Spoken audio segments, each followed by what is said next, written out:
Olá, queridos amigos, internautas, leitores do Jornal Diário de Suzano, sejam todos muito bem-vindos, sejam todas muito bem-vindas a este programa Falando Sério sobre suas finanças.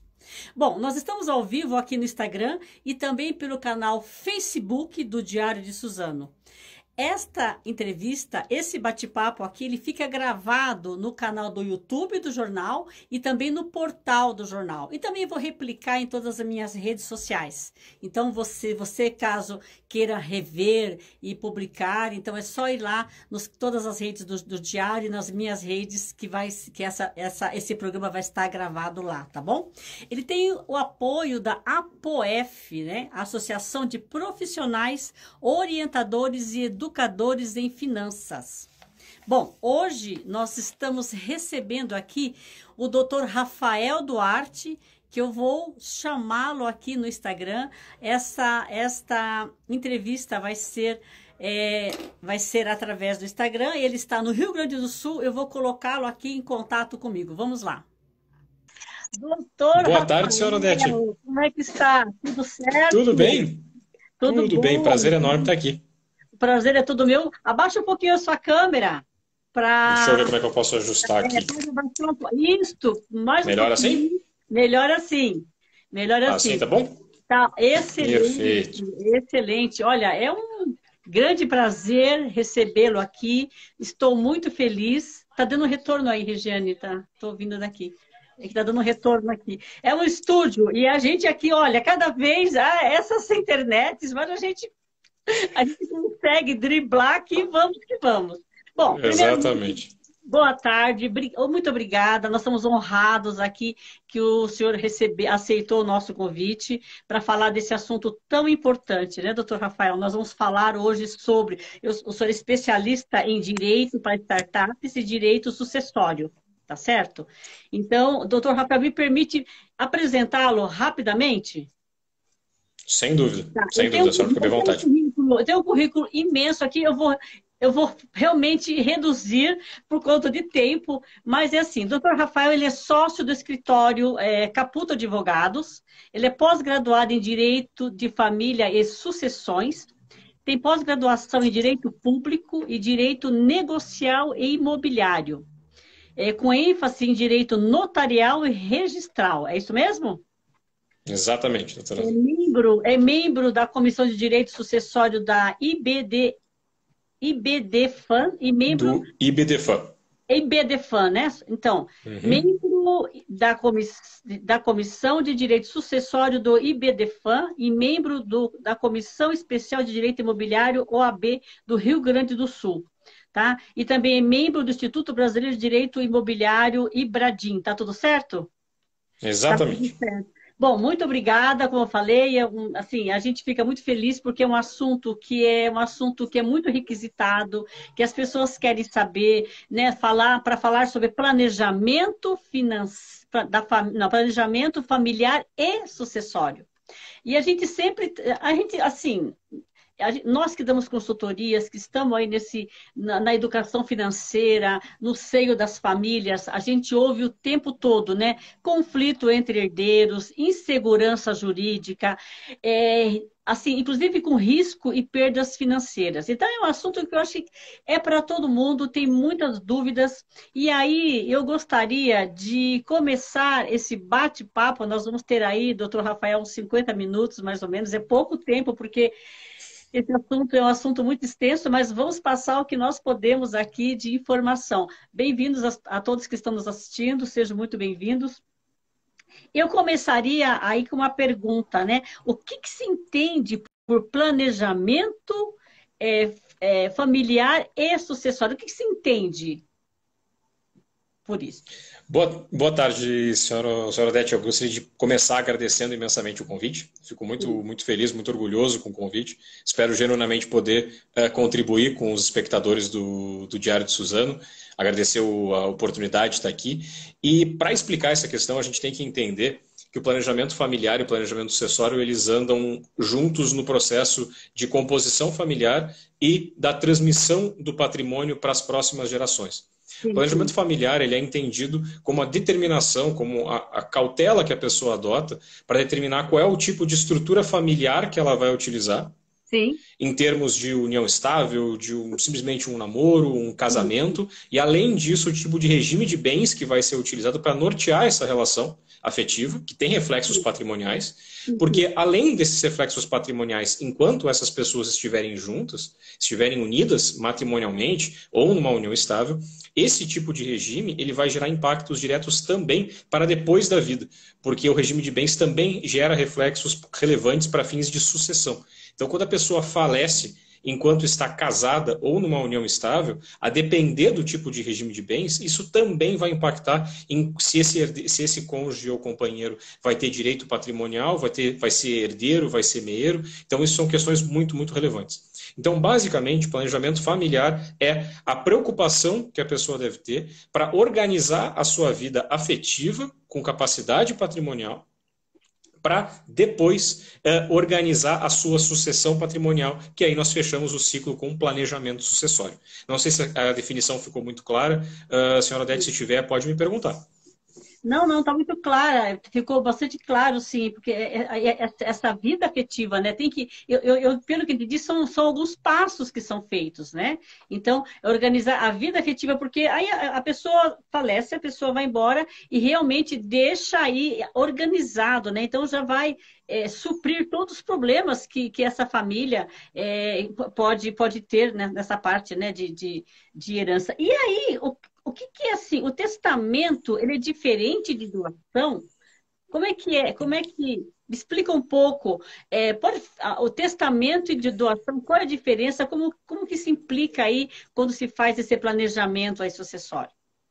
Perfeito, senhora Tati. Essa questão do testamento e da doação é importante a gente ter essa visão clara, porque o testamento e a doação são talvez os instrumentos mais conhecidos que a gente tem para fins de planejamento sucessório. Porque são mecanismos mais simples e são mecanismos mais comuns e mais recebidos pelas pessoas e que não têm necessariamente grandes limitações em relação à sua utilização, porque em linhas gerais o testamento pode ter como objeto quaisquer bens ou direitos, assim como a doação. Então, tu não tens limitações práticas, por exemplo, ações ou cotas em cotas em determinadas empresas, ou bens no exterior, ou seja como for. Então, ele é bastante democrático, tanto o testamento quanto a doação.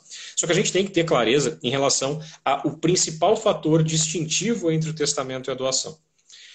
O principal fator distintivo é que a doação ele é um contrato. E como ele é um contrato, ele já gera efeitos no momento em que ele é celebrado. Então, imaginemos o seguinte. João é pai de José e ele quer beneficiar José enquanto vivo. Ele vai lá e doa um imóvel, por exemplo, para José. Quando ele doa esse imóvel para José, automaticamente, no momento em que esse documento é lavrado, essa escritura pública é lavrada e levada até o registro de imóveis e ocorre a transferência, José já vira proprietário do imóvel. Ele já é proprietário do imóvel hoje, mesmo que o seu pai ainda esteja vivo. Então nós temos uma transmissão ainda em vida.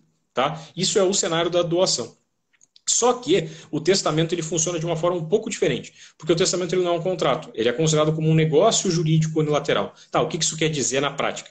Quer dizer que o testamento é simplesmente uma pessoa manifestando vontade, dizendo, olha, eu quero deixar determinados bens para uma pessoa no futuro.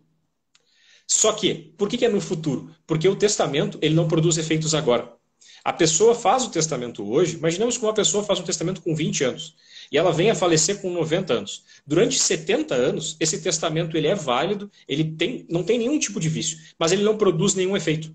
Sim. A pessoa ela elabora o testamento e ela pode mudar pessoas que estão próximas dela, pode ser que tenha filhos e esses filhos faleçam antes dela, pode ser que beneficie os pais falecem nesse meio tempo. Só que enquanto essa pessoa que fez o testamento, que é considerado testador, estiver viva, esse testamento ele não produz nenhum efeito no mundo jurídico. Ela fica suspenso, fica com uma eficácia suspensa.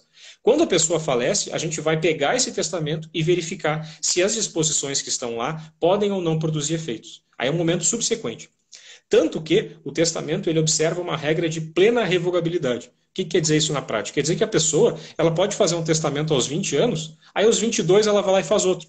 Aí depois aos 30 anos ela vai lá e faz outro. Aí aos 40 faz outro. Então a pessoa pode fazer 50, 100 testamentos durante a vida. E aí ela sempre tem que ter essa cautela de verificar se os testamentos eles são compatíveis. Por isso que é uma prática muito importante, que quando a pessoa faz vários testamentos na vida, ela pegue e sempre esteja atualizando o seu testamento. Qual é a melhor maneira de atualizar? É dizer, olha, revoga os anteriores. Todos os testamentos anteriores estão revogados e é esse de agora que passa a valer. Ah, eu entendo. Então, a doação é um contrato e o testamento é um negócio, né? Um negócio jurídico. Isso. Ele é vivo, a pessoa, o contrato é feito e é resolvido e pronto. Doou-se aquele imóvel e pronto. E o testamento, não. A pessoa, ela faz esse testamento e, assim, o ideal é que se faça o testamento, né? O ideal Exatamente. é aí que começa a se organizar, que é o planejamento, né? Que o que nós falamos, que é esse planejamento familiar sucessório, que vai se evitar, assim, nossa, se evita muitos problemas. E que ele tem que ser atualizado de acordo com se a pessoa faz o testamento, vai mudando alguma coisa, tem que se atualizar. Porque se não se atualiza, eu entendo, quer dizer, tem que se revogar, pelo que eu entendi, e cancelar os anteriores, né? Vai atualizando e falar, os anteriores estão, você usou uma palavra jurídica aí que eu não me lembro agora. É revogado. Revogado. Essa é uma cautela muito importante, senhora Odete, porque quando a pessoa elabora um testamento, qual é a preocupação dela? A preocupação é que aquele testamento ele possa produzir a maior quantidade possível de efeitos, que ela tenha a maior capacidade para regular a sua sucessão patrimonial. Então, como é que a gente pode interpretar isso? Quer dizer que quanto maior for a distância temporal entre o momento em que a pessoa fez o testamento e o momento em que ela vem a óbito, maiores são as chances desse testamento não ter aplicabilidade. Porque ou o patrimônio dessa pessoa mudou, ou as pessoas próximas dela não são as mesmas, alguém faleceu, etc. A sua vontade daqui a pouco não é a mesma. Porque imaginemos o seguinte, imaginemos que uma pessoa resolve fazer um testamento para alguém que naquele momento da sua vida era importante. Porque esse é um destaque bastante relevante de trazer aqui. O testamento ele é muito importante quando a intenção da pessoa é beneficiar alguém que não seria beneficiado por força de lei. Sim. Imaginemos, se a pessoa tem filhos, se a pessoa tem pais ou pais vivos, se tem alguém que é considerado como um herdeiro por força de lei, o testamento, teoricamente, ele não vai ter utilidade, porque ele vai servir só para organizar. Isso é bem importante, ele é muito importante. Só que o testamento ele é fundamental quando tu queres beneficiar uma pessoa que não é teu herdeiro. Imaginemos que tu tens um grande amigo, um vizinho que te ajudou no momento de dificuldade, qualquer tipo de relação, alguma pessoa que foi muito importante na tua vida, mas que a lei não presume que seria beneficiada por ti. E aí, nesse caso, é muito importante fazer o testamento para beneficiar essa pessoa, tá? Além da sucessão, que também possa incluir os seus herdeiros necessários também. Entendi. E aí, quais são os regimes de bens e como isso influencia nesse planejamento familiar sucessório? Quais são os regimes de bens? Eu queria que você falasse um pouco e abrangesse um pouco mais sobre isso, por favor. Eu acho que daí Perfeito, deve ser melhor. Os regimes de bens, a gente tem, no nosso sistema, a gente tem 5 regimes, tá? A gente tem os mais famosos, que a gente... Tá.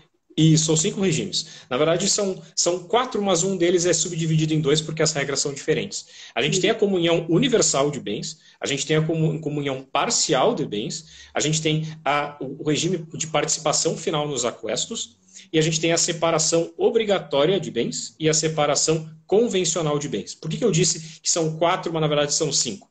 Porque é comum que se fale em separação de bens. Só que a separação de bens, ela tem 2 subespécies que têm regras diferentes. A separação obrigatória e a separação convencional de bens.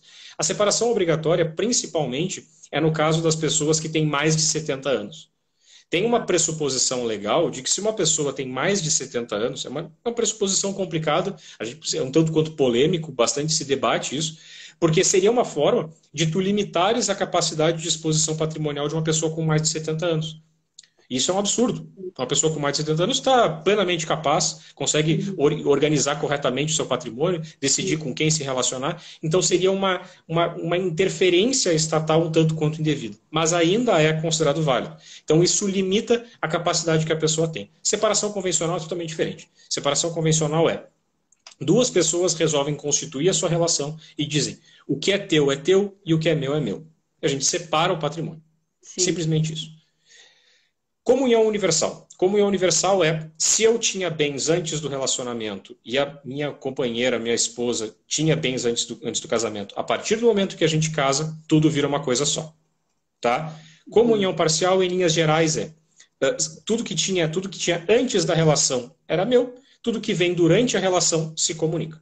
Tá? Essa é a ideia geral.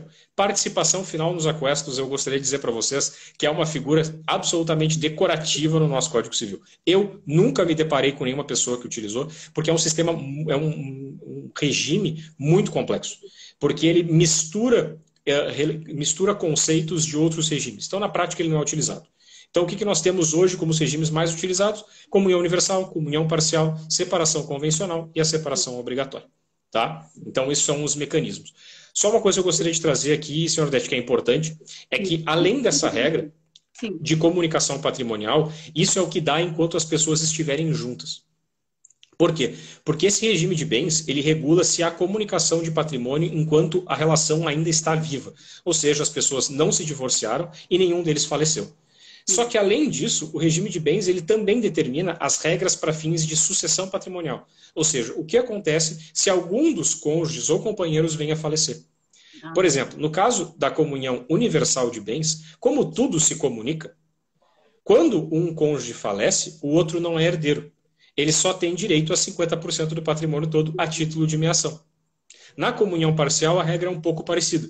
Se, por exemplo, na comunhão parcial só existirem bens comuns, só há meação. Se existirem bens particulares da pessoa que faleceu, o cônjuge tem direito a participar da herança desses bens particulares. Então, essas são as particularidades que a pessoa sempre tem que estar antenada, porque o regime de bens, ele não só regula o que vai acontecer enquanto as duas pessoas estiverem juntas porque querem, mas também porque elas pode acabar esse relacionamento por fatores que extrapolam a sua vontade, que é o falecimento de qualquer um deles.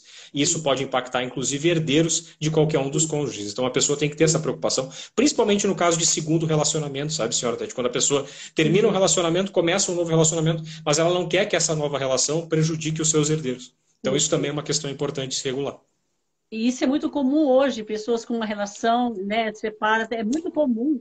Então, sem dúvida. Daí a importância de deixar organizado, deixar isso claro, né, em vida, porque realmente vai facilitar a vida da família, da outra família, dos dois lados. E mesmo que se a pessoa realmente já foi um casamento único, tudo bem, eu acho que bom, é bem interessante. Ainda bem que está tudo gravado, porque eu vou ouvir depois com calma. Que bom, que bom. Eu estou aprendendo muito, é um assunto que realmente eu acho bem interessante, temos muito que aprender, e não só aprender e praticar também, né? E assim, a pessoa pode doar todos os seus bens para quem ela quiser, sem qualquer restrição, ou algum limite para isso? Digamos, o senhor falou que cada um tem seus bens, né? Desse regime de comunhão, de separação. Como que fica essa parte de doação de bens aí dentro desse assunto? Perfeito, senhora Tati. É uma pergunta bastante recorrente. E aí a resposta que eu trago para a senhora é depende. O que depende?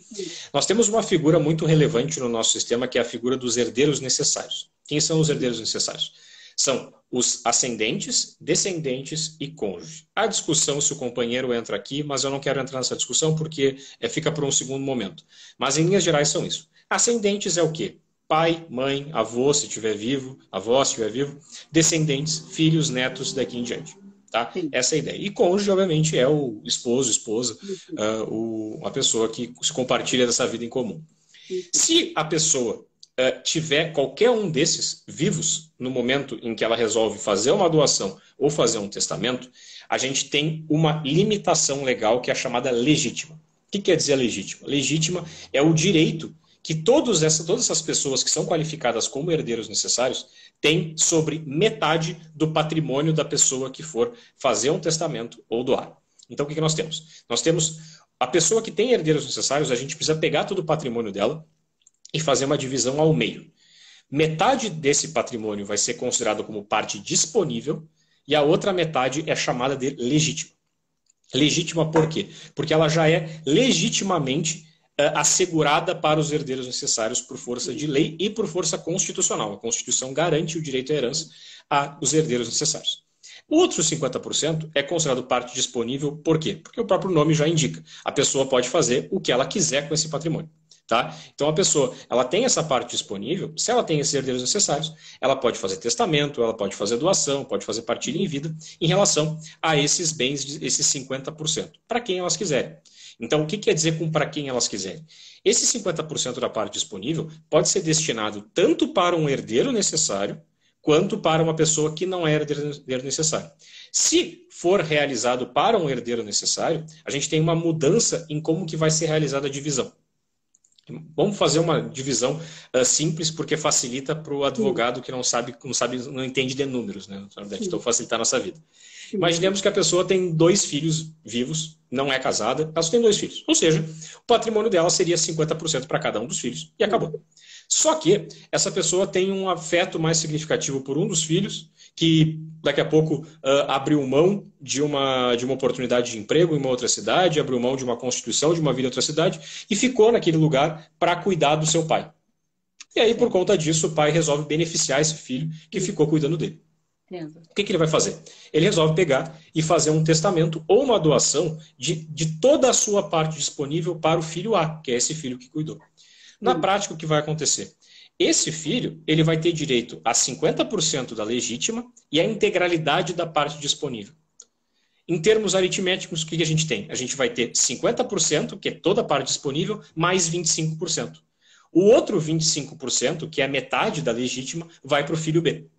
Então, o que quer dizer? Na prática, o filho B, ele tem o direito inalienável de receber 25% do patrimônio total do pai, que é metade da legítima. Mas se esse pai quiser entregar toda a parte disponível para apenas um dos filhos, ele pode, não tem nenhum problema. Aí há discussões sobre até que ponto que isso é interessante sobre um ponto de vista social, familiar, afetivo, mas juridicamente é algo que é perfeitamente possível. Tá? Então, pelo que eu entendo, então, esse pai, ele faz a doação que ele quiser, para que ele quiser, e ele passa 100% para esse filho que cuidou dele. É aí que tá, mas é 100% dessa parte disponível. Ou e seja, é 75%, então. Não, é 50%. Por que eu falei 75%? Eu acho que é importantíssimo a senhora ter perguntado. Isso, eu acho perfeito a senhora ter perguntado isso. Por quê? Porque esses 75%, eles são compostos por 50%, que é toda a parte disponível, mais os 25% que já seriam desse filho A, porque corresponde a 50% de 50%. Ou seja, é a metade da legítima. Entende? E é por isso. Então vamos criar um outro exemplo para ficar mais claro, para conseguir entender essa ideia. Imaginemos que ele não quer beneficiar nem o filho A nem o filho B. A pessoa que cuidou no fim da vida dele, foi uma amiga, uma vizinha, um vizinho, um amigo de infância. E que felizmente estava saudável e cuidou dele no final da vida. Os filhos nem tomaram conhecimento, foram para outra cidade e não deram nenhuma bola para ele. O que ele fez? Ele pegou e resolveu fazer uma doação ou fazer um testamento, entregando toda a sua parte disponível para esse amigo. Como é que vai ficar a divisão patrimonial? 50% para esse amigo, que é toda a parte disponível, 25% para o filho A e 25% para o filho B.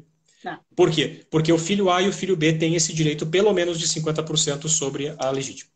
Tá, então é como se ele entregasse a parte que pertencia a ele para essa pessoa, né? É como se... É porque 100% pertence a ele. Essa é uma questão bem importante, senhora Odete, porque é o que acontece.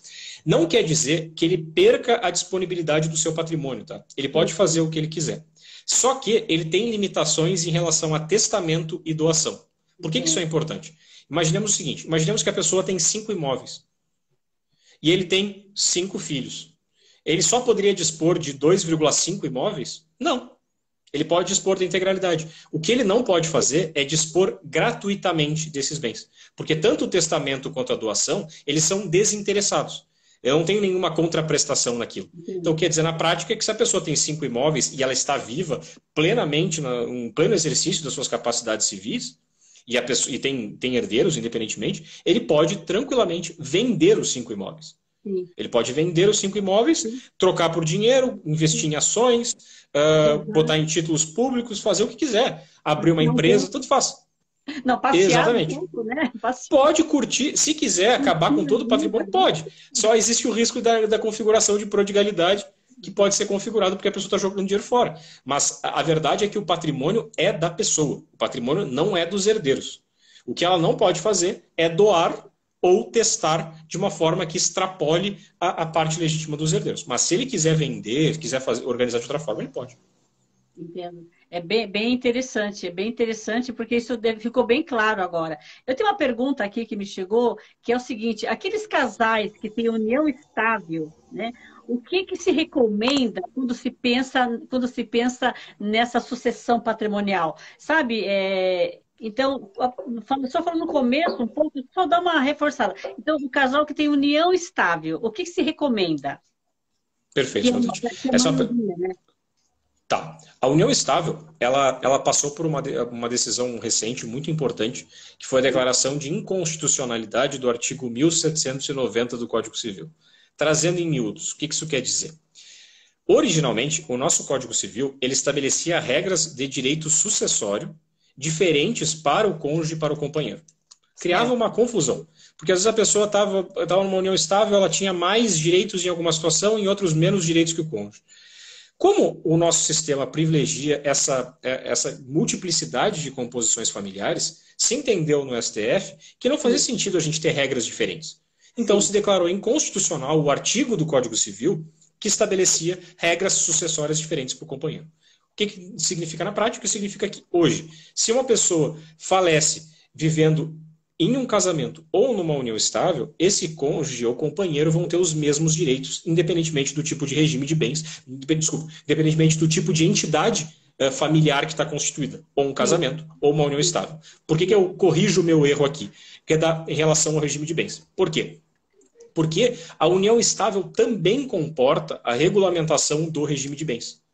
Só que isso é feito por um mecanismo diferente. No casamento, o mecanismo que existe contratual, o documento que a gente usa para regular qual é o tipo de regime de bens que vai orientar aquele relacionamento, é o chamado pacto antenupcial. É antenupcial, não antinupcial. Ele é antenupcial por quê? Porque ele é um documento que ele é feito antes do casamento. Tá. Então as pessoas, o casal antes de casar, ele elabora esse documento, ele já fica elaborado, aí depois elas vão lá e fazem todos os proclamas, todos os procedimentos registrais complexos que envolvem, burocráticos que envolvem o casamento, e elas se casam. Aquele documento não precisa nem ser ratificado. Se eles fizeram aquele pacto antenupcial e aí casaram, aquele regime de bens que foi estabelecido naquele pacto antenupcial passa a valer imediatamente. No caso da união estável, a coisa é um pouco diferente. Na união estável, a gente tem uma outra figura, que é o chamado contrato de convivência. É um documento que normalmente ele vem junto com uma escritura declaratória de união estável. Por que isso é importante esclarecer, tá, senhora Odete? Que eu acho que é um elemento adicional relevante para aumentar a segurança na união estável. No casamento, a gente sabe muito bem quando começa e sabe muito bem quando termina. Por quê? Porque o casamento ele se dá depois que a gente percorre todos os trâmites burocráticos e aí realmente há a averbação no registro civil de pessoas naturais e aquelas duas pessoas saem de lá realmente casadas. Então tem um juiz de paz que vai lá e vai declarar que as duas pessoas estão casadas e ali começa aquela relação. Na união estável a coisa é um pouco diferente, porque na união estável ela é uma relação de fato. Duas pessoas passam a viver como se casadas fossem. Só que qual é o marco temporal? Quando é que a gente sabe que aquela relação, que originalmente era um namoro, virou uma união estável? A partir de que momento? A gente consegue pensar um dia, claro? Isso é muito difícil. E qual é o problema prático disso? Quando a gente não consegue delimitar com clareza qual é o início de uma união estável, fica difícil saber a partir de que momento há comunicação patrimonial. Aí, por exemplo, a pessoa vai lá e compra um carro enquanto está namorando. Está namorando ou está numa união estável? Esse carro já é dos dois ou é de um só? Então isso também dificulta. Então, como é que é uma maneira de conseguir trazer um pouco mais de segurança? Quando as duas pessoas estão dispostas a reconhecer que estão em união estável e não querem casar, por uma escolha natural, às vezes a pessoa não quer casar, prefere o caminho da união estável, o melhor caminho é fazer uma escritura pública declaratória de união estável. O que essas duas pessoas fazem? Elas pegam e vão até um tabelionato de notas e resolvem. Olha, eu quero declarar perante o tabelião que eu vivo em união estável com fulano. Nós vivemos como se... Pode dizer, senhora, desculpa. Esse seria um contrato de namoro? Não. Não, é aí que tá. Eu posso fazer esse destaque daqui a pouquinho. Exatamente, eu faço esse destaque daqui a pouquinho. Isso é para a união estável, tá? A união estável é uma escritura de... Isso, porque a união estável há comunicação patrimonial e o tratamento jurídico é muito semelhante ao de um casamento. E aí as pessoas vão lá, e no momento que elas fazem essa escritura declaratória de união estável, existe a possibilidade, no mesmo documento, elas estabelecerem também o regime de bens. E aí eu replico tudo o que eu comentei para a senhora antes. Todos os regimes de bens que nós temos. E tá ao gosto do freguês, perdão a expressão. A pessoa vai escolher o regime que ela quiser. Ela vê, olha, eu tenho intenção de que o que for construído durante a relação seja meu e o que a minha companheira construir seja dela. Se a gente quiser comprar alguma coisa juntos, nós compramos juntos e registramos conjuntamente e cada um vai ser dono daquele bem na proporção que cada um puder participar da aquisição daquele bem, sem nenhum problema. E aí pode escolher, eu quero comunhão universal, comunhão parcial, seja como for. Tá? Só que daí eu faço o destaque sobre uma questão importante. Que aqui no nosso sistema, levando em consideração que é comum que as pessoas não façam um pacto antinupcial ou um contrato de namoro, nós temos o chamado regime legal de bens, que é a comunhão parcial. É a comunhão parcial por força de lei, desde a lei do divórcio na década de 70. Então, se as pessoas não fizerem nada, não regulamentarem o seu casamento, não regulamentarem a união estável, vai se aplicar a comunhão parcial. Significa dizer que tudo que for adquirido durante a relação vai se comunicar entre os dois. Por isso que é muito importante que as pessoas tenham consciência desse elemento, porque é bem provável que isso não seja a vontade das pessoas. E se não é da vontade dessas pessoas, é muito importante que elas façam um pacto antinupcial ou um contrato de convivência, contrato de união estável, que é para estabelecer um outro regime de bens, que hoje tem se popularizado muito, o regime da separação convencional, que é uma maneira de garantir que uma coisa é afeto, outra coisa é patrimônio. A gente deixa bem separado. O que é meu, o que é teu. E aí, se a gente quiser comprar alguma coisa juntos, compramos juntos. Tá? Então esse seria o caminho. Não sei se esclareceu bem essa questão, senhora Odete. Esclareceu sim. E aí, está em emenda aqui, e essa, assim, eu tenho aqui uma pergunta. E o que é a figura de contrato de namoro? E como que ela influencia no planejamento, né? Perfeito, professor. Só para a gente fazer aí uma junção, falando sobre essa união estável. Então, mas não é união estável. E se há alguma relação direta com a união estável, esse contrato de namoro? E se é uma maneira mais segura de se fazer um planejamento, aí nesse caso, no caso do namoro? Só para a gente linkar. Perfeito, senhora Odete.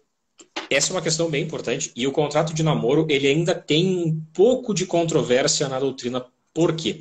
Porque, como eu destaquei para a senhora, a união estável é uma figura de fato. As coisas acontecem. As pessoas simplesmente passam a viver como se casadas fossem. E aqui a gente tem tanto o trato, que é as duas pessoas se tratarem reciprocamente como casadas, e a questão da fama, que é o quê?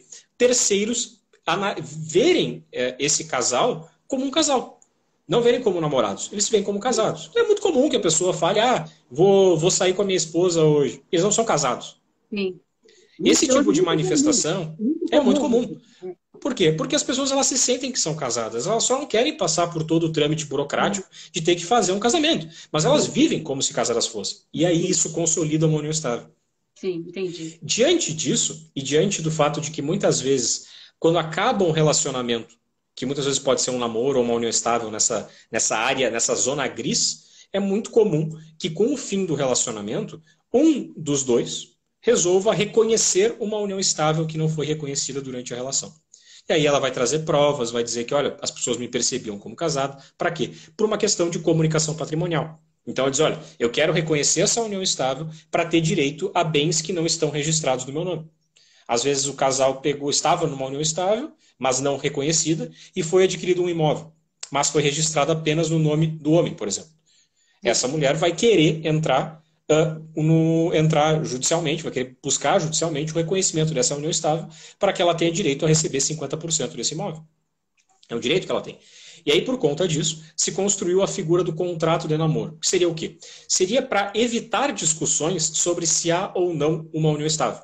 Então as pessoas elas criariam um documento para dizer, olha, isso aqui não é uma união estável. A gente não se vê como casado e terceiros não nos veem como casados. Nós simplesmente estamos namorando. E hoje em dia é perfeitamente razoável, porque normalmente se falava sobre a habitação sob o mesmo teto. Hoje em dia, a gente tem casos de uniões estáveis em que o casal não vive sob o mesmo teto, às vezes porque trabalha em cidades diferentes, e nós temos namoros em que os dois vivem sob o mesmo teto, mas não vivem numa união estável, vivem num namoro. Não tem intenção de constituir família, mas simplesmente estão compartilhando a mesma residência. Exato. Então, isso não é o principal critério. Então, como é que se construiu? Se construiu essa ideia do contrato de namoro para que as pessoas possam ter pelo menos um resguardo adicional para dizer o seguinte: olha, nós não estamos em união estável. Nossa intenção é de viver como namorados, e é isso. Se porventura a coisa mudar, e a gente sentir que é a hora de constituir família, a gente vai discutir isso e vamos constituir família. Seja mediante um casamento ou um reconhecimento de uma união estável. Só que daí eu faço a advertência. Pode falar, senhora Dete, desculpa. Não pode falar, pode continuar. A advertência que eu trago é o seguinte: como que a união estável é uma relação de fato, tudo muda. E nada como um dia depois do outro. Então, se, por exemplo, nós temos um contrato de namoro hoje, é perfeitamente possível que semana que vem nós estejamos numa união estável. Daqui a 2 meses. Então não tem garantia. O contrato de namoro é simplesmente para dizer, olha, no dia X as duas pessoas foram lá e disseram, nós não estamos em união estável. Só que o tempo muda. A grande diferença, é por isso que eu sempre destaco essa questão da união estável. A união estável ela tem um problema sobre a insegurança em relação a quando ela começa. Coisa que no casamento não existe. Porque quando se casa no dia X. E a partir daquele momento as pessoas estão... Exatamente. E naquele momento nós temos o casamento. Na união estável não tem nenhuma garantia. Então é muito importante que se tenha essa cautela. Vai fazer uma união estável, se acha que o melhor caminho é percorrer esse, então que se estabeleça por uma escritura pública declaratória de união estável, que mesmo que possa ser discutida sobre se realmente a união estável começou naquele dia, mesmo que isso aconteça, que nós tenhamos essa discussão, nós temos uma prova muito sólida de que os dois resolveram conjuntamente ir até o tabelionato de notas para dizer, olha, nós vivemos em união estável e o nosso regime de bens é X. É uma prova adicional, é uma segurança adicional. Não tão sólida em termos temporais quanto o casamento, mas ela já é uma prova bastante sólida e que traz mais segurança. O contrato de namoro é simplesmente essa zona gris que a gente tem para tentar organizar. Só que, de novo, senhora Dete, que é muito importante esclarecer, o contrato de namoro por si só não vai evitar uma união estável se os requisitos da união estável estiverem consolidados. Sim. Entende? É porque senão é uma fraude. É uma fraude para tentar descaracterizar a união estável. O contrato de namoro ele só pode ser válido se ele tiver uma direta correspondência com a realidade. Isso é fundamental. Muito interessante. Inclusive, isso vem de encontro com essa modernidade, com essa nova forma, né, de união. É bem esclarecedor, bem interessante. Eu estou aqui, quando nós falamos em doação, atuação, eu tenho aqui uma pergunta. Quais são os tributos que são decorrentes da doação? Que eu acabei não perguntando quando nós falamos sobre doação. Você poderia voltar um pouquinho e falar sobre esses tributos? Claro, senhor Dete. Claro, senhor Dete. O tributo que nós temos, que é o principal, e que é diretamente relacionado com a doação, que é o tributo chamado ITCMD. É o Imposto de Transmissão, Causa-Mortes e Doação. Ele é um tributo estadual que ele se subdivide em 2 fatos geradores. O primeiro é a causa-mortes e o outro é a doação. O que é causa-mortes? É o falecimento. Então, é o mesmo tributo que tem 2 fatos geradores, ou seja, 2 ocorrências no mundo real que podem ativar essa cobrança pela Fazenda Estadual. No caso da doação, é o desenho final. E aí o que acontece? Nós temos, como ele é um tributo estadual, fica ao encargo de cada um dos estados regulamentar como ele vai querer cobrar. As diretrizes que nós temos... Exatamente. As diretrizes que nós temos, elas são fixadas pelo Senado Federal. Nós temos uma margem fixada pelo Senado Federal de 2% a 8% de tributação de TCMD. Por que nós temos uma delimitação legal feita pelo Senado?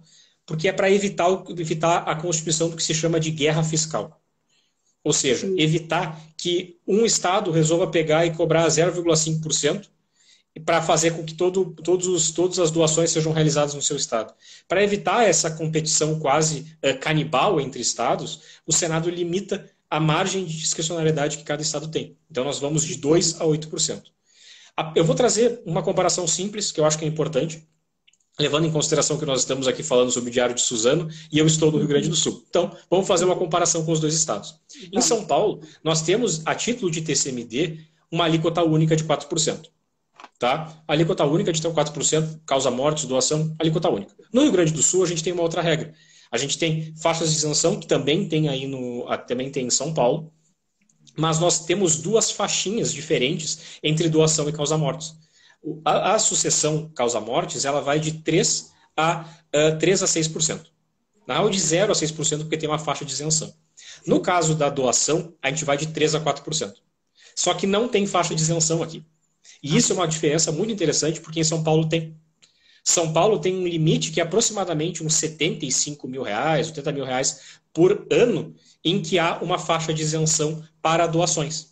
Então, se a pessoa quiser ir doando aos poucos dinheiro para os seus herdeiros, ela pode. A pessoa pode, todo ano, vai lá, doa um pouquinho, está na faixa de isenção, declara, porque é dentro do ano calendário. É do início do ano até o final do ano. Se a doação estiver dentro dessa faixa de isenção, não incide o TCMD. O que a pessoa precisa fazer é declarar para a Fazenda Estadual que ela fez a doação, tranquilo, fez, declarou certinho, vem a isenção, está liberado. No ano que vem a pessoa vai lá e faz de novo. No Rio Grande do Sul não tem isso. No Rio Grande do Sul a gente só tem isenção para falecimento. Doação, mesmo que seja, olha, R$10, é 3%, que é a faixa inicial que nós temos de tributação. Olha só, pelo menos nesse ponto aí tem essa. A gente tem é uma até diferença importante. Uma diferença boa, de 3%, né? Até 3%.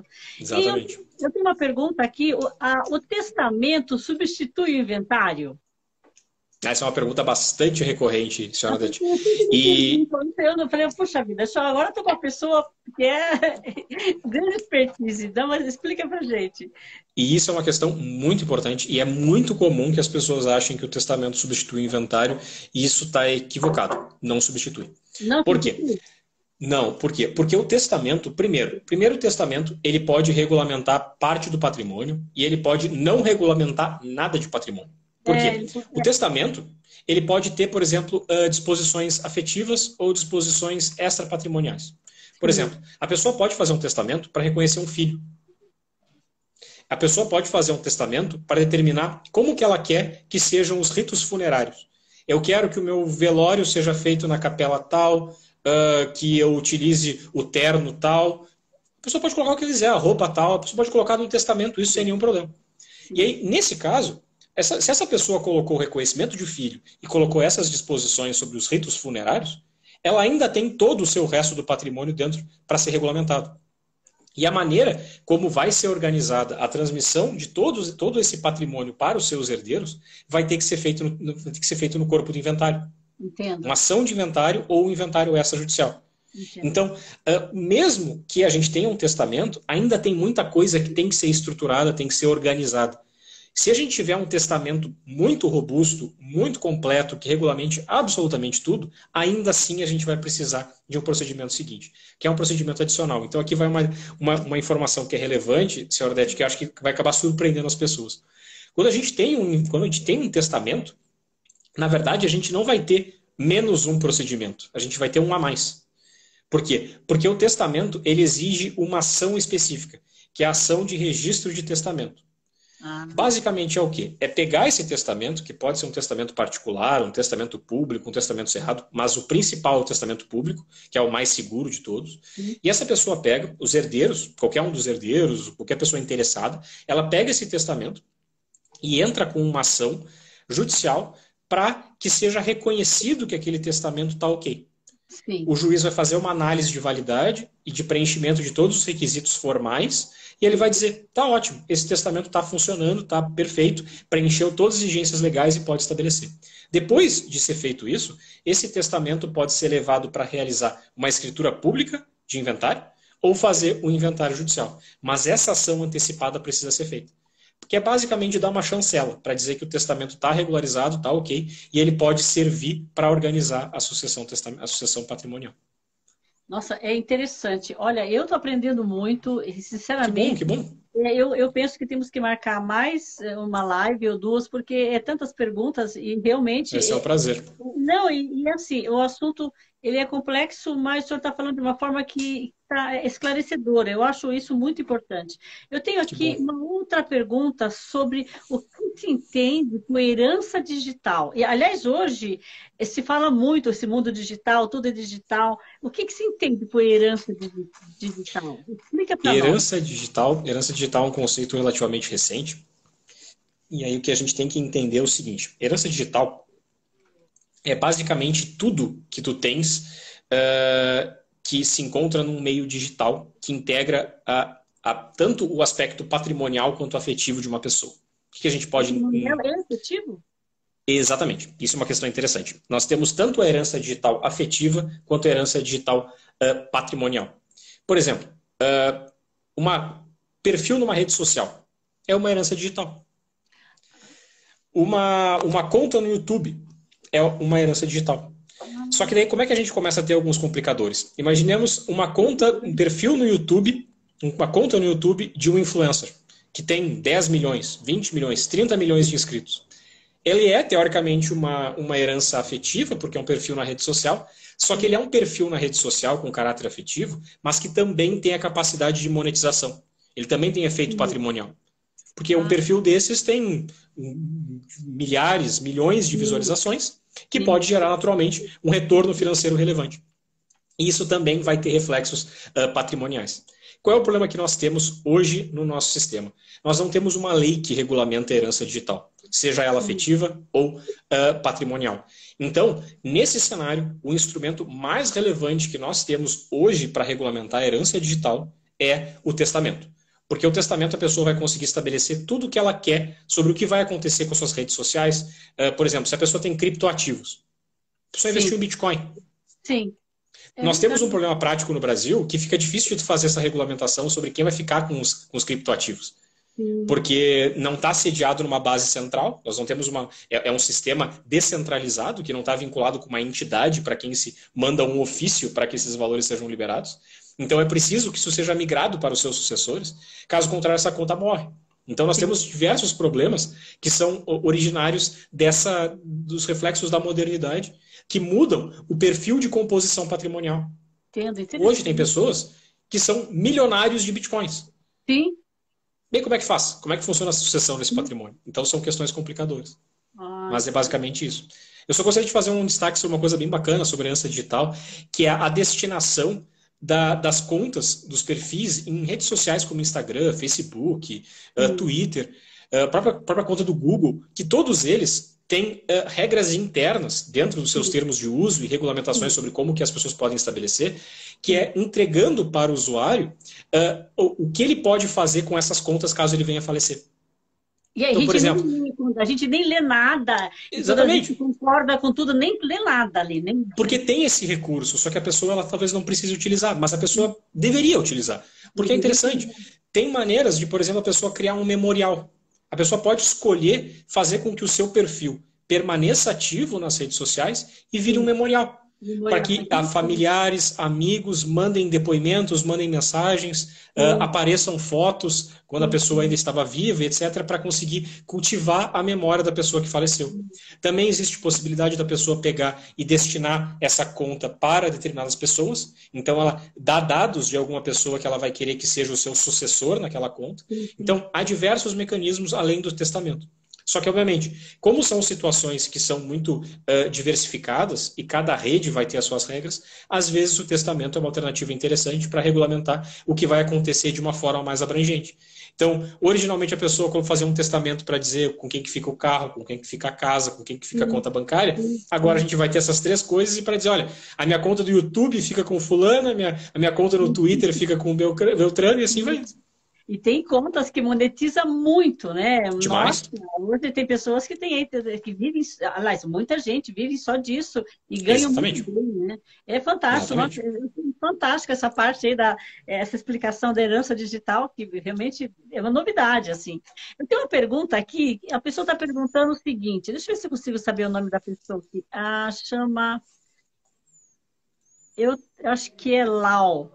Doutor Rafael, tem alguma idade máxima que valida o testamento, por exemplo? Após os 80 anos, as modificações não irão mais valer? Essa é uma pergunta fantástica e eu relaciono com aquilo que eu havia comentado sobre a separação obrigatória de bens. Sim. Nós temos no nosso sistema essa infeliz previsão da separação obrigatória de bens para as pessoas que têm mais de 70 anos. Que implicitamente está querendo dizer que a pessoa com mais de 70 anos não teria plenas condições de organizar a sua vida patrimonial. No caso do testamento, felizmente, nós não temos uma idade máxima. Só que a gente tem que ter o cuidado que é o seguinte, quando a gente vai fazer um testamento o testamento público, que na minha opinião é o mais seguro, e segundo a doutrina é o mais seguro disparadamente, ele é feito num tabelionato de notas. Como é que vai ser feito? A pessoa vai até o tabelionato de notas e ela vai dizer, olha, tabelião, eu quero fazer um testamento. O que esse tabelião vai fazer? Ele vai fazer duas principais coisas. Vai primeiro verificar a tua capacidade civil, vai te fazer perguntas sobre o quão consciente tu estás daquela disposição e depois vai organizar para ver se todas as disposições que estão ali preenchem os requisitos legais e não há nenhuma invalidade. Eu dou destaque para esse primeiro ponto porque ele é fundamental. Se uma pessoa chegar lá com 30 anos de idade e ela estiver completamente fora da sua capacidade civil, não importa que ela tenha 30 anos. O que importa é que o tabelião viu e percebeu que aquela pessoa não estava em sã consciência de dispor sobre o seu patrimônio. Se a pessoa chegar lá com 90 anos, com plena capacidade civil, explicando com lucidez, não, eu quero beneficiar as pessoas X, Y, sem nenhum problema. Tá? Não importa mesmo. Só, claro, há algumas coisas um pouco mais complicadas. Há algumas práticas que, na minha opinião, eu entendo o lado do tabelionato, mas há muitas vezes algumas diretrizes que são criadas por alguns tabeliães de, a partir de uma certa idade, para ele se sentir mais seguro de fazer o ato, vir com uma espécie de atestado médico, com um laudo médico, atestando que aquela pessoa está plenamente consciente, porque afinal de contas, mesmo que o tabelião tenha o traquejo, tenha a vivência para fazer isso, ele não tem o conhecimento técnico médico para poder verificar se aquela pessoa está plenamente capaz.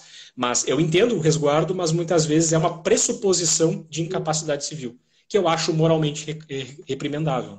Mas eu entendo o lado do tabelião por uma questão de resguardo, de segurança da parte dele. Uma garantia para ele também, uma garantia. Exatamente. Ele tem um, né? E um médico que certificou que aquela pessoa, né, está em plena condição mental e para uma decisão. É bem interessante. Eu tenho aqui uma pergunta do Fernando Ribeiro, ele está falando o seguinte: como proteger os bens quando os beneficiados se sentem ameaçados de golpes? Os beneficiados, só uma pergunta para o Fernando, só para conseguir entender. Da APOF, né? O Fernando. Sim, grande Fernando, um abraço para ele. Um abraço para ele. Um abraço também para o Cleiton, um grande amigo. Eu sei que ele mandou umas mensagens aqui, uma pessoa fora de série. Mandar um abraço para a Laura, que mandou a Laura Chiaramonte, que é minha cliente, uma empreendedora de sucesso, apesar da pequena idade, apenas 16 anos, é um fenômeno. Um fenômeno. Então, eu fico muito feliz que ela esteja acompanhando. E a pergunta do Fernando, eu só fiquei um pouco de dúvida sobre, no caso dos beneficiados, ele quis dizer os herdeiros, ou ele quis dizer... Porque eu fiquei pensando qual seria o cenário, se ele pudesse entrar em maiores detalhes sobre... Porque eu não consegui entender muito bem como é que a gente poderia ter esse resguardo, assim, qual seria o cenário. Olha, se ele puder mandar aqui no chat rápido. O Lau mandou falar que ele entendeu sobre, né? Entendeu e muito obrigada.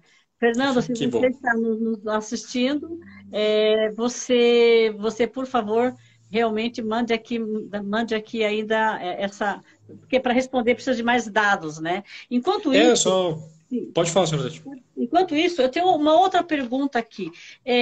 Para aquela pessoa, para uma pessoa, né, de uma empresa independente, qual a recomendação pensando em sucessão patrimonial de pessoa jurídica? Tá. Como assim? A pessoa tem uma segurança sobre a sucessão patrimonial das cotas? É uma empresa independente, né, independente do porte. Qual é a sua recomendação pensando na sucessão patrimonial da pessoa jurídica, a pessoa que tem uma empresa? Tá.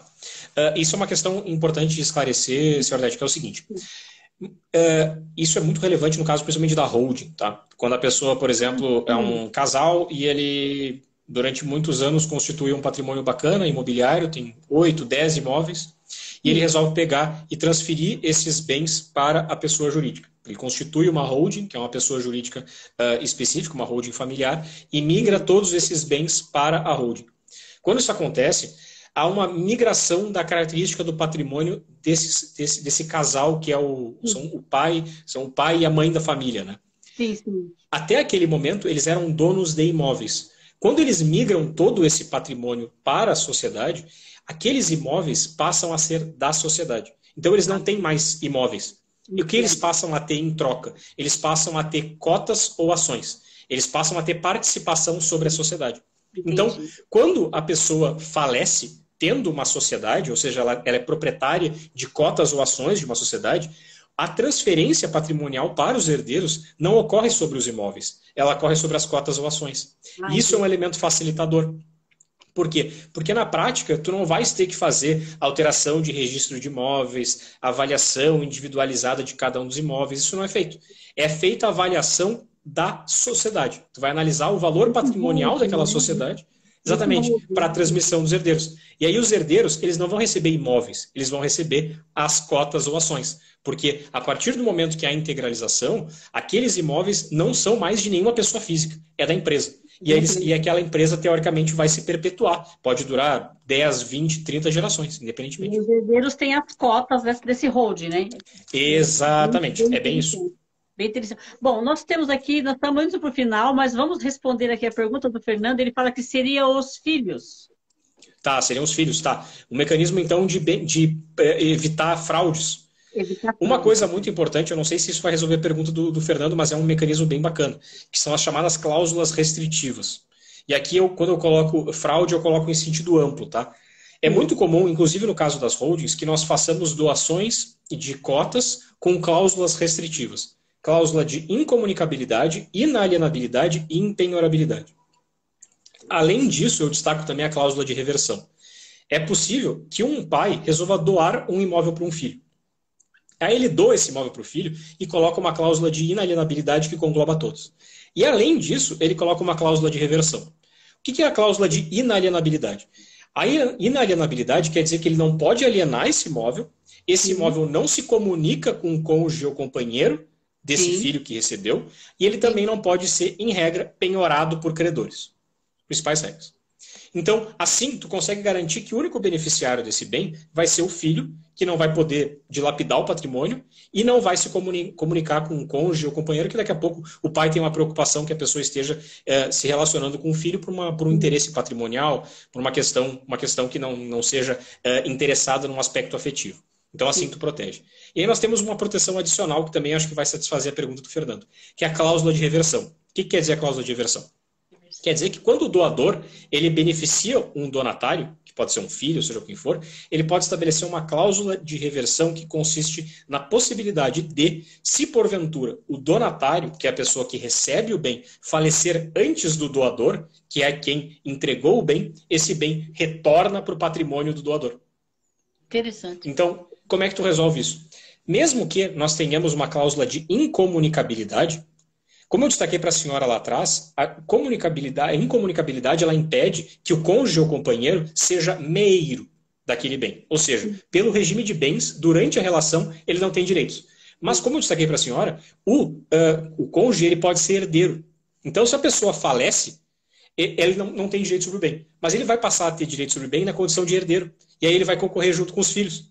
Quando tem uma cláusula de reversão, isso não acontece. Porque com a cláusula de reversão, quando a pessoa que recebeu o bem falece antes do doador, o bem volta. Então não tem sucessão. Entendo. Aquele bem não vai ser objeto de inventário do donatário. Então é um mecanismo adicional que nós temos para criar essa proteção adicional para os pais. Bom, eu queria ficar aqui mais 3 horas, porque eu tenho tantas perguntas aqui ainda para fazer, mas infelizmente nosso tempo está acabando. Estamos aqui há 1 hora, passa tão rápido. Fernando, espero que a resposta aí, que você esteja clara, a resposta a qualquer coisa, entre em contato. Mas ele tem meu contato? Entre em contato. Ele tem meu contato, se ele precisar de algum esclarecimento adicional, é só me mandar no WhatsApp. Eu estava mandando WhatsApp. Doutor Rafael, tem algum assunto, tem algum tema, alguma coisa que precisa ser falado, que nós não falamos? Tem alguma coisa para acrescentar? Ou deu para a gente dar pelo menos uma primeira, assim, sabe? Uma pincelada? Uma pincelada em tudo. Senhora Odete, a única coisa que eu tenho para dizer é agradecer carinhosamente, agradecer do fundo do coração pelo convite, pela oportunidade e pelo carinho, pela generosidade do convite aqui, pela maneira como a senhora sempre me contatou pela primeira vez e demonstrando a felicidade pelo aceite. E, na minha opinião, não foi um convite, foi uma convocação, porque um convite vindo da senhora não tem muito espaço para dizer não. Então, eu fico muito, muito feliz de verdade e espero, sinceramente, ter conseguido sanar as dúvidas das pessoas que acompanham o Diário de Suzano. Nossa, não só o diário, mas assim, aqui é transmitido. Eu estou aqui com a assistente, a técnica aqui está mandando um coração, falou que amou, principalmente essa Que parte bom, que digital, bom. porque ela é influencer, ela está Opa, aqui toda feliz. tá de olho Quando já? você falou sobre a parte digital, ela regalou o olho aqui. Que bom, que bom. Tá mandando um abraço aí para o senhor, falou que adorou. Mas Manda um assim, abraço para ela. aqui na nossa região é Alto Tietê e a gente vai deixar também todas as redes para todas as pessoas. Foi assim, um grande prazer. Nós sabemos também que o senhor é o apoiador jurídico da APOF, da nossa associação. Uma Então, felicidade muito grande. a gente fica muito grata, né, por ter esse apoio muito importante. Agradeço de coração aí essa disponibilidade. O tempo é corrido, uma agenda aí lotada e tirar aí um tempo para nós. Numa outra oportunidade, quero marcar porque tem muitas perguntas aqui ainda para fazer que faltaram. Sem Acho que dúvida. tem um assunto que dá para falar há muito tempo. Então, estamos encerrando. Obrigada a todos vocês que estiveram conosco aqui. Qualquer pergunta, manda aqui para a gente. Isso vai estar no portal do Diário, no YouTube do Diário, no Facebook e no Instagram. Então, não vai faltar meios de fazer pergunta e de comentar, ok? Muito obrigada, doutor Rafael Duarte. Muito obrigada mesmo, de Eu coração. que agradeço. Então, que continue assim, que esse brilho no olho, que fala desse assunto, nossa, é uma delícia. Fala com brilho no olho, que a gente vai se envolvendo aqui. E eu Que vou bom, que depois bom. ver para eu aprender muita coisa, que também é um assunto que realmente eu preciso também realmente ouvir, porque não é tão simples assim, né? O senhor falou de uma forma tranquila para a gente entender, mas nós temos que realmente prestar atenção, porque tem termos, precisamos entender melhor. E assim, é um aprendizado. Eu sempre falo, né? Vamos aprender coisas novas, vamos entender melhor, porque tudo isso é nosso benefício, né? Sem dúvida, Então sem é dúvida. isso. Vai ficar gravado para vocês. Grande abraço. Tudo de bom. Até a próxima Um oportunidade. abraço a todos. Obrigada aí, Apoef, diretores da Apoef. Obrigada, Cleito, pelo apoio. Cleito também que ajudou a fazer essa pauta. Fernando. E também Fantástico. obrigada, doutor Rafael. Até a próxima. Tchau, Muito tchau. obrigado, Zé. Um abraço. Tudo de bom. Tá, obrigada. Tchau.